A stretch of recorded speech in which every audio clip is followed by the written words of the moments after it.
Kalau yang si Taufik itu ngancam warga itu, habis kamu sama saya, dia nggak sadar ini orang-orang yang intimidasi bahwa setelah kontestasi ini mereka yang habis.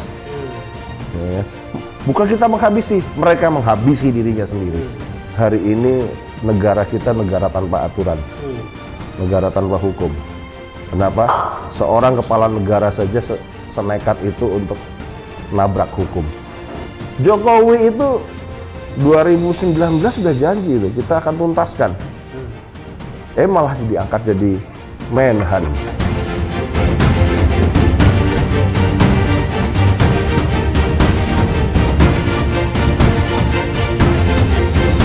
Halo, kembali lagi dalam program Gerak-Gerik, karena semua yang bergerak pasti ada yang bergerik. Bersama saya Ignatius Indro, dan sekali ini kita akan ngobrol-ngobrol bareng teman, sahabat, dan juga berapa organisasi kita bareng. Ada AB tadi Tasik, duduk. Aduh, turun. Jangan gugup loh. Gugup, grogi gua. Oke, kita akan ngobrol-ngobrol tentang intimidasi. Wah, yang terjadi di bumi pertiwi kita kali ini, kayak orde baru ya, intimidasi.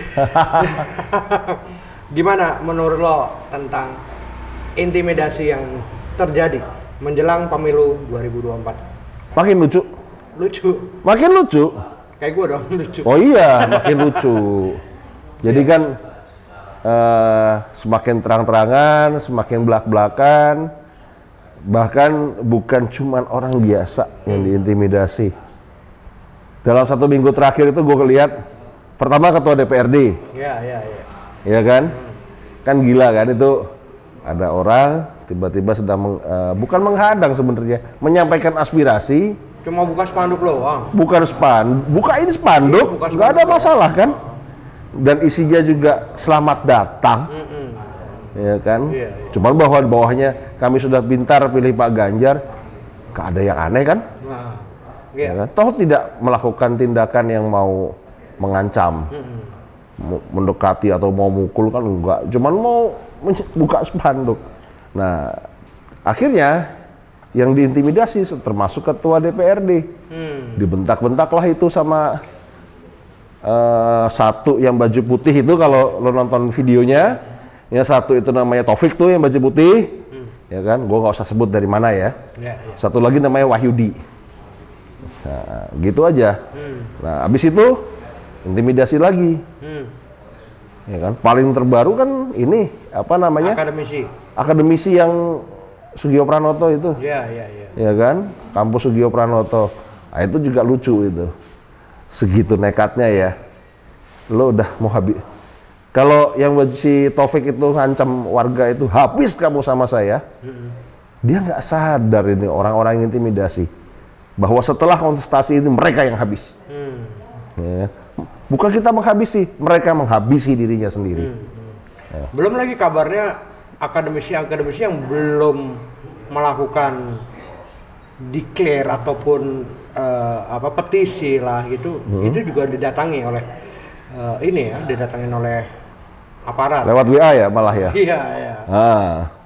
Ya itu kan udah semakin lucu kan.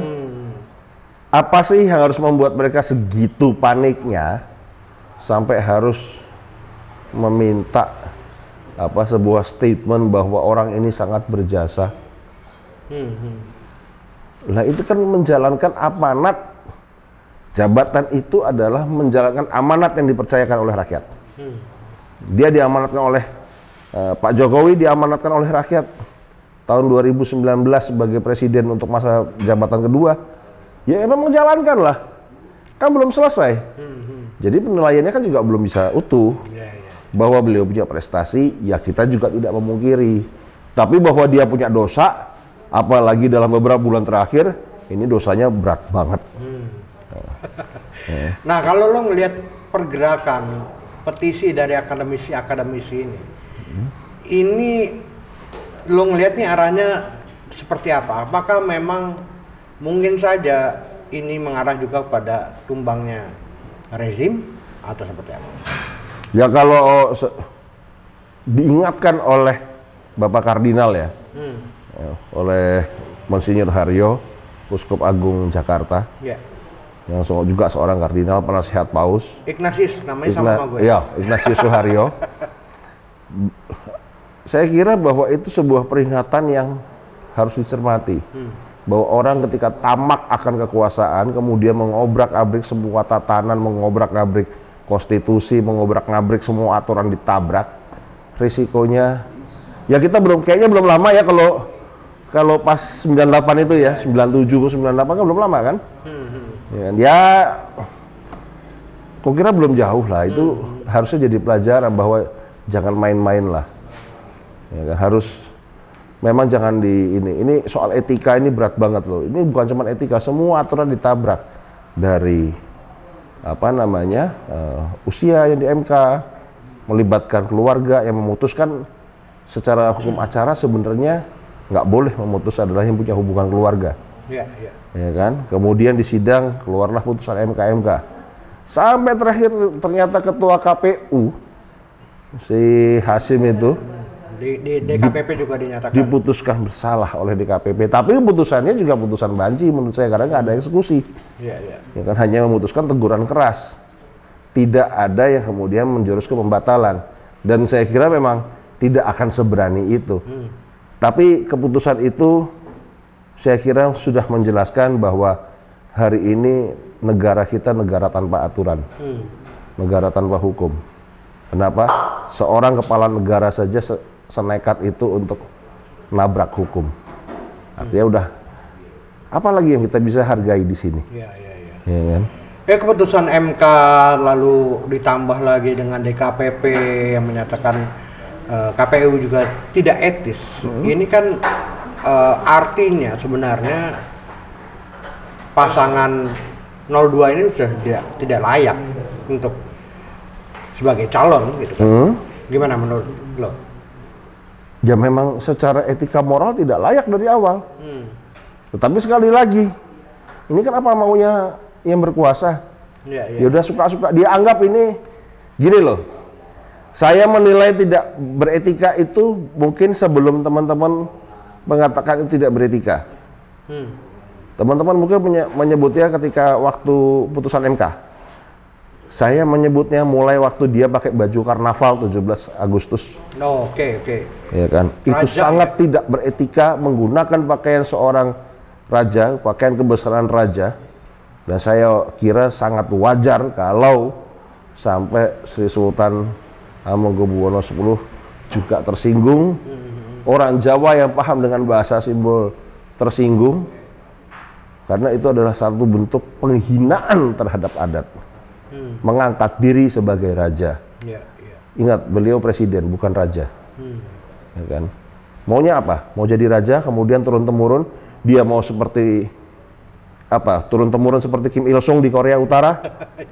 Ya kan? Wah, ini paduan yang luar biasa loh. Ya kan? Ini karakternya seperti Kim Il Sung. Ya kan? Ya sampai sekarang diturunkan kayak Kim Jong Un. Kemudian berkelompok, saya nggak bilang bersekutu, berkomplot dengan orang yang karakternya seperti Hitler yang nggak punya kemanusiaan, main culik, main bunuh. Wah, ini sesuatu yang mengerikan buat saya kalau ini sampai menang. Maka kenapa kita harus ada lagi di sini, kita turun gunung lagi adalah menghadang anti kemanusiaan ini. Nah, ini kan tentunya perawanan dari masyarakat, mulai dari kampus-kampus akademisi, lalu agamawan juga sudah keluar gitu ya.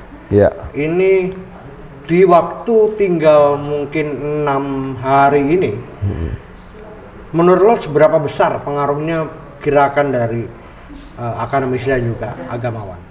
Ya, saya pikir kalau agamawan ini kemudian mengatakan sejujur-jujurnya seperti kardinal, seperti Bapak Kardinal, ini akan berpengaruh banyak. Karena ini soal kesadaran masyarakat ya, bahwa sadarnya digali bahwa tidak boleh ada kekuasaan yang sebegitu mutlak. Negara adalah saya dan saya bisa suka-suka saya. Nggak boleh itu terjadi. Dan saya salut sama Bapak Kardinal, beliau memperlihatkan sosok sebagai agamawan yang kemudian idealismenya, pengetahuannya, ya kan, teologisnya itu tidak bisa diangkakan. Nah, saya kemarin sempat mengatakan saya menyesalkan orang-orang yang kemudian mengangkakan idealismenya dan kebaikannya dia sebagai seorang agamawan. Kira-kira seperti itu. Iya, tapi jawaban dari pihak sana, misalnya pernyataan dari Bahlil gitu atau dari beberapa orang, Bahlil yang ngakunya seorang aktivis, ini kan menuduh bahwa akademisi tadi itu partisan. Gimana kalau lo ngelihat jawaban dari orang-orang istana tersebut? Partisan terhadap kepentingan Republik Indonesia. Ya, saya jawab ya kalau itu. Partisan terhadap kepentingan negara Republik Indonesia. Bukan partisan. Saya kira juga akademisi itu tidak mendorong kepala salah satu calon, bahkan calon yang kita dukung ya. Pak Ganjar, Pak Mahfud, saya kira nggak begitu. Mereka hanya mengatakan apa adanya bahwa negara ini sedang tidak baik-baik saja. Ya kan? Bahwa secara politik hari ini tidak baik-baik saja, secara tatanan hukum hancur-hancuran, secara ekonomi kita lihat sebentar lagi apa yang akan terjadi. Saya sedang ini sedikit ini, saya sedang punya ketakutan bahwa tiba-tiba ada pemaksaan untuk melakukan automatic adjustment. Tapi jangan sekarang dibahas, nanti aja kalau soal itu. Tapi itu saya kasih aja satu tanda bahaya itu. Nah, kalau misalnya lembaga-lembaga survei yang mungkin saja dibayar ataupun ini kan selalu mensosialisasikan gerakan satu putaran. Lo ngelihat sendiri gimana? Apakah mungkin satu putaran itu? Ya, kalau masyarakat satu putaran terhadap orang yang benar, hasil dari kerja teman-teman yang para akademisi, kemudian memilih orang baik yang benar-benar orang baik, bukan pura-pura baik padahal adalah pembunuh, dan satu lagi pecundang, pembunuh ketemu pecundang, saya kira ya satu putaran jadi sah. Ya kan? Kalau yang benar, tapi kalau yang versinya itu nggak mungkin, itu nggak mungkin. Janganlah, kita nggak mungkin menukar berapa tuh, 17 triliun ya? Iya. Nggak mungkin kita tukar 17 triliun dengan 5 tahun APBN. Atau bener-bener apa yang diramalkan oleh dia sendiri, 2030 ini kita mengalami negara bubar. Jangan-jangan dia yang mau bubarkan ini. Mungkin bukan 2030, 2025 kalau dia yang pegang. Oh iya. Iya kan?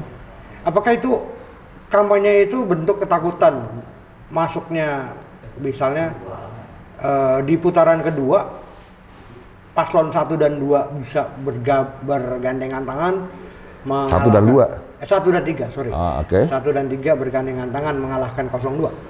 Ketakutan mereka itu. Kapan sih nggak takut? Kayaknya Parno deh. Semuanya Parno dari awal udah Parno deh. Parno ya, bukan Parto. Oh iya, kalau Parto kan hostnya itu lagi kan. Nah, kalau ini Parno. Kayaknya mereka emang dari awal udah Parno. Ini nih, nah ini aku lihat begini nih. Aku lihat bahwa ada buku hitam, ada ngomong soal penculikan, ngomong soal hak asasi. Mereka udah paranoid duluan. Selalu pembelaannya itu barang basi. Barang basi dari mana? Basi. Kita ngomong Hitler, ini saya harus membuka wacana ini supaya anak-anak yang seumur saya, teman-teman yang seumur anak saya, itu umur antara 18 sampai 25, 23 kalau anak saya, itu paham bahwa yang satu ini, kalau kalian mau tahu, ini adalah Hitler berpasangan sama Kim Jong Un.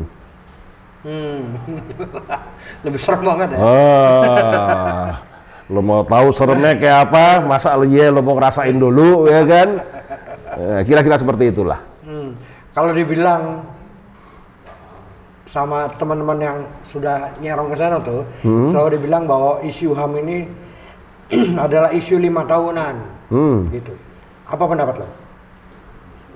Ya 5 tahunan sama kan cari apa? Cari panggung 5 tahunan. Atau jangan-jangan apa namanya? Ini menjadi sebuah dijadikan sebuah produk justru ke internalnya. Kita meneriakan kebenaran. Siapa yang mau ngomong Bu Sumarsih itu bohong? Ya kan? Ya, ya. Teman-teman kita Iing yang korban itu aksi bohong. Kamisan juga ya. Aksi Kamisan. Jokowi itu 2019 sudah janji itu kita akan tuntaskan. Malah diangkat jadi Menhan. Ya kan? Ya. Dan sampai hari ini kan enggak. Janji mana? Janji bagian itu enggak. Karena apa? Lebih mementingkan kepentingannya beliau. Saya melihatnya kepentingannya beliau sendiri, bukan kepentingan yang lebih besar. Saya kira apa ya pendapatnya kemarin siapa yang ikut ngobrol di sini itu si Humanika itu. Rai. Oh, Rai Rangkuti. Saya kira apa yang dikatakan oleh Rai benar. Orang boleh alergi dengan kata petugas partai. Tetapi akhirnya Rai yang sangat alergi dengan kata petugas partai membuktikan bahwa 9 tahun Joko Widodo sebagai petugas partai berhasil melakukan banyak hal, pembangunan infrastruktur, semua hal yang itu adalah hal-hal yang ideologis, ya kan, berdasarkan dengan pemikiran Marxisme itu dijalankan. Dan ketika menjadi dirinya sendiri adalah melakukan kerusakan. Nah, sebagai orang yang punya Tuhan, apakah iya kemudian saya harus melakukan kerusakan?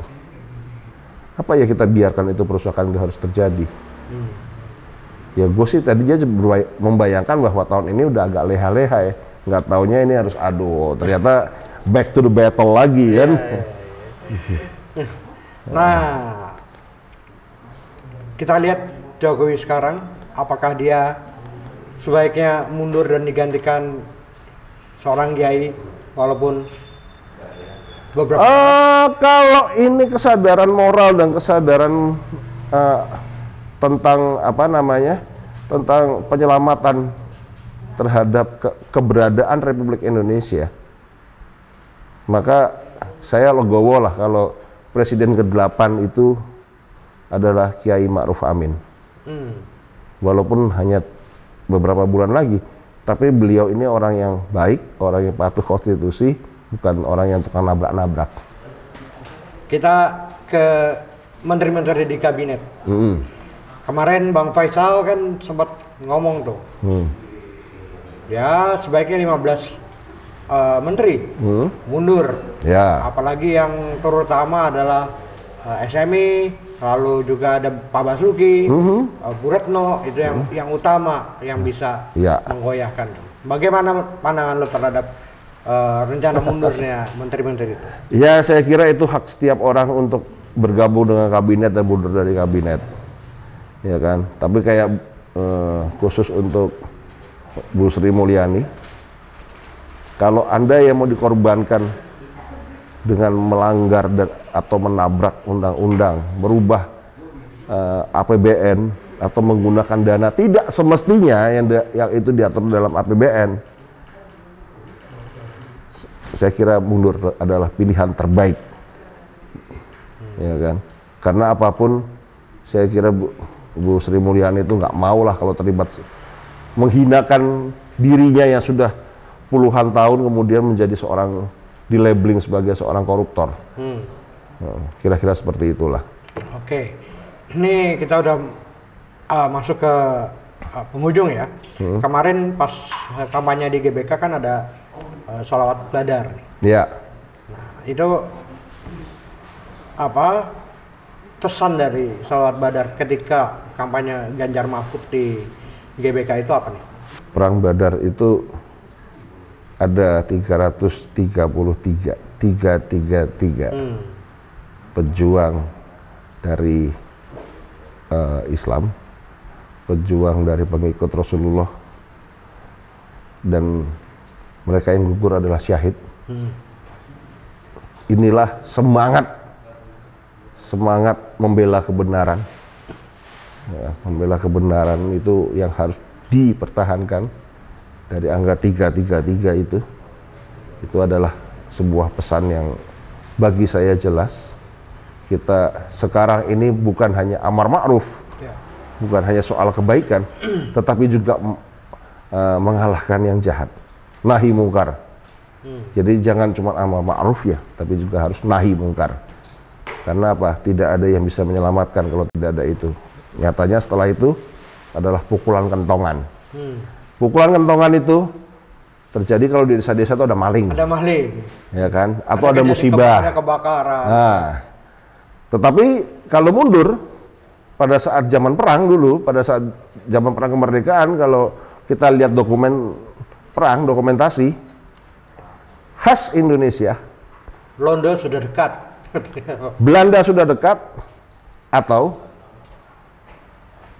dulu ada namanya anjing Belanda. Cari sendirilah literasinya kan, dan Marsose yang selalu itu bangsa sendiri yang menyiksa rakyatnya, dan itu sudah mendekati. Nah, kita itu juga waspadanya seperti itu. Kewaspadaan kita harus diingatkan seperti itu. Ya kan? Kan naif kalau kita hanya mencari keuntungan pribadi dan mengorbankan seluruh bangsa ini untuk selamanya. Bukan hanya 10 tahun nanti kerugiannya kalau sampai salah orang. Tapi bisa untuk selamanya. Karena merecovery kita ini sudah berapa tahun, udah 26 tahun kan dari reformasi, belum sepenuhnya selesai loh recovery kita. Ya kan? Kasus-kasus liberalisasi perdagangan segala macam itu kita belum bisa menyelamatkan bangsa kita. Bahkan yang paling tragis adalah dulu kita sudah bisa punya makanan sendiri, setiap desa tanahnya efektif, bisa ditanami makanan. Sekarang lebih hebat lagi, nanamnya singkong, panennya jagung. Ya kan? Dan hutannya habis. Nanti kalau banjir nggak ada yang tanggung jawab. Nah, kira-kira seperti itulah. Jadi udah 10 tahun kita bela-bela Jokowi, taunya sekarang malah disuruh milih. Di prank. Pilih Prabowo. Ya, aku nggak ngerti ya. Orang memang gini, ada satu istilah. Kalau kita mau uji kawan kita, siapapun kita mau uji, beri dia kekuasaan. Dan Jokowi nggak lulus di sini. Ternyata dia tamak dengan kekuasaan. Bagi saya dia tamak kekuasaan. Saya nggak mengambil pusing dengan statement ini. Bagi saya Jokowi tamak dengan kekuasaan dan pantas untuk hari ini saya mendukung Kiai Ma'ruf untuk menjadi presiden ke-8. Pokoknya yang bener aja rugi dong. Oh iya. Ya termasuk itu, capek-capek sekolah agama, capek-capek jadi orang baik, capek-capek jadi profesional. Lah kok terus pilihnya orang keji, ya kan? Ya tadi, milih pecundang, milih orang-orang seperti itu kan sesuatu yang naif lah akhirnya. Terakhir Bung, belum lama ada kejadian Pak Ganjar dijegat oleh pendukung 02, ya. Tapi bukannya marah, malah ngajak makan. Itu gimana kalau lo lihat? Lo itu yang benar, iya kan? Lo sekarang gini loh, kalau kita, ya saya nggak tahu, ini di keyakinan saya ya. Rasulullah itu ketika berjalan, dikisahkan ada orang Yahudi yang selalu melemparkan kotoran. Ketika sakit, maka orang itu pasti tidak melemparkan apa-apa ke Rasulullah untuk dalam perjalanan setiap hari dari rumah ke masjid. Dan apa yang dilakukan oleh Rasulullah? Menjenguk orang tersebut. Saya kira Pak Ganjar mencoba mencontoh itu, ya kan, melakukan kebaikan, membalas kejahatan dengan, bukan kejahatan sih, keisengan. Kalau itu Pak Ganjar membalas keisengan itu dengan sebuah kebaikan, diajak makan bareng-bareng. Saya nggak tahu beberapa di antara mereka juga lari. Padahal ya udah kita malah dapat makan siang gratis duluan kan sebelum, dan itu nggak usah pakai APBN. Ya enggak. Oke, Be, thank you banget ya. Sama-sama, bro. Ya, thank you, bro. Oke, kita sudah di penghujung gerak-gerik kali ini, dan kita akan ketemu lagi di episode selanjutnya. Jangan lupa subscribe, like, komen, dan juga share di media sosial kalian. Lawan tirani, tegakkan demokrasi.